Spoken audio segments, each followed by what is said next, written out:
question then now is, where do we go from here? Where do we go from here? I would understand if a lot of the young people are disillusioned or discouraged, but I'm aware also that those that are experienced and that have some foresight have realized by now that we caught on something, we caught onto something.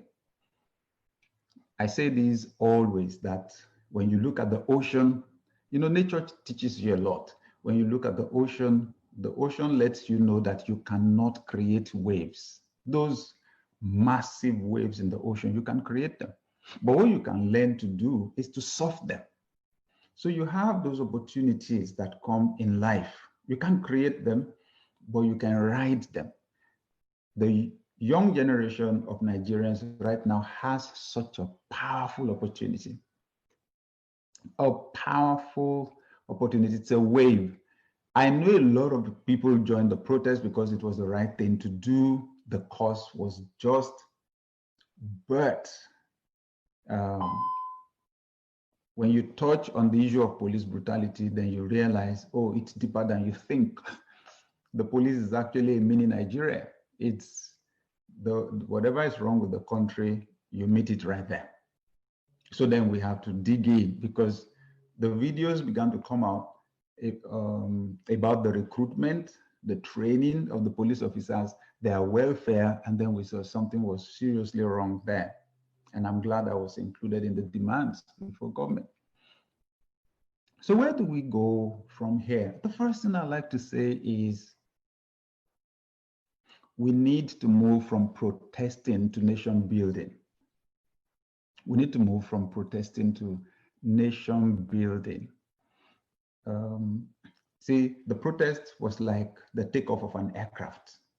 Okay, you notice they shut down the lights, shut down everything, you know, they shut down everything.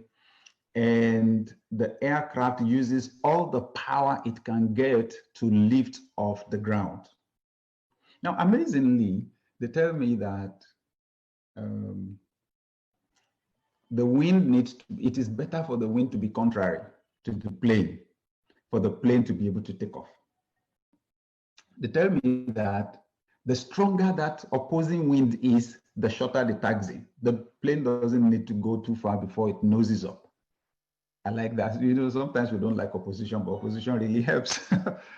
They say if the wind is in the same direction, or if it's very weak, or if it's in the same direction as the plane, then the plane needs to go quite some distance before it takes off. Well, the EndSARS protests came against strong wind. The truth is, it's now in the air. We now have to focus on navigating. And the first question will be, to where? Now the movement needs to define clear objectives. Clear objectives. Short-term objectives, medium-term objectives, long-term objectives.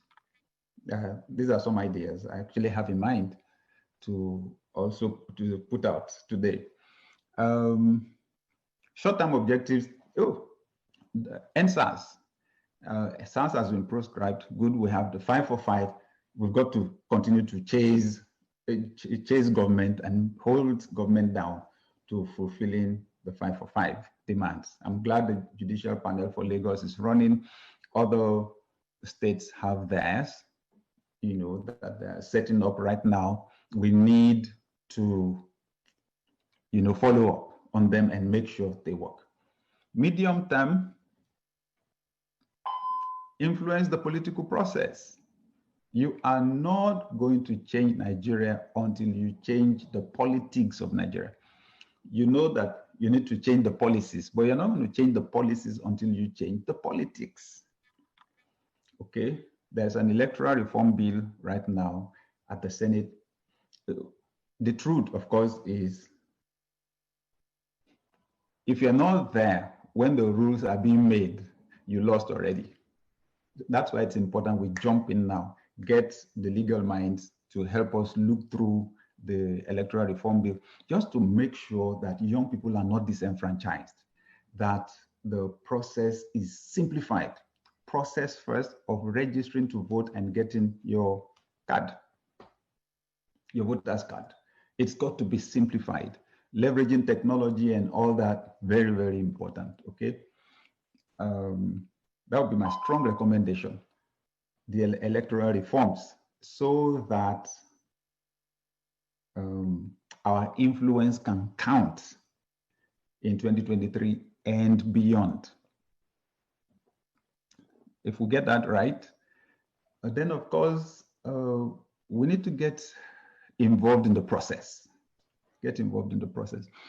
I think that there are skills that we need to learn, okay? Skills we need to acquire. Organizing skills. Organizing skills. Very, very important. Organizing skills. Or you ask the politicians, they tell you all politics is local. All politics is local. I know somehow in Nigeria, we get fixated on who's the president, you know. Of course, because the constitution that we have now gives phenomenal power to the president. Well, changing the constitution is another objective, big time objective. We're going to change the politics of Nigeria. But to be able to do that, I think quite a number of us need to get into the legislative houses. So you will notice we get fixated a lot on the executive, which is important. Judiciary is there, which is important, but the legislative houses make the laws. They make the laws and pass the laws. So, and to get into the legislative houses, that actually has to do with the communities. That's local. So, there's a need to organize. Okay, maybe this is the way I'll put it, as a part of our medium-term objectives. No, this would actually come into short-term. Create a very simple operational structure. Can we find a way to do what we did on the streets? This time, not protests. We're being proactive now. Town hall meetings. Town hall meetings, okay? Can we find a way to organize that? Just get young people to just announce on social media, on social day, we're meeting at social spot, okay, to discuss the future of our community. Okay, just go and discuss about the issues of the community and so on. That is going to be a game changer, because we're going to be able to pull the strength of young people together there. We're going to be able to get data, okay, acquire data. And then with time, it is those town hall meetings that we will invite elected officials to come attend. When you check the data for elections into state houses of assembly, the House of Representatives, the Senate, that's where young people will find out it is doable. Getting into government is actually doable. Getting involved in politics is doable. There's this narrative that we've been sold for a long time. Politics is dirty, it is difficult. They're just narratives. They're not true. Okay? You look at the figures and you realize the opportunities are phenomenal. I read a book many years ago, The Blue Ocean Strategy, by two Harvard professors, The Blue Ocean Strategy. And they just observed that all the books on marketing that had been written up until their time had been focused on you beating your competition. They now said, so there was, one of the books was titled How to Swim with the Sharks. They now said, look, you swim with existing sharks, big sharks, the whole ocean is red. You know, why don't you just move it? The ocean is so large. Why don't you just go find what has not been served? And if you want to start a business, it's a good way to look at it. The underserved. We have a financial system in Nigeria. But how many people are included in that financial system?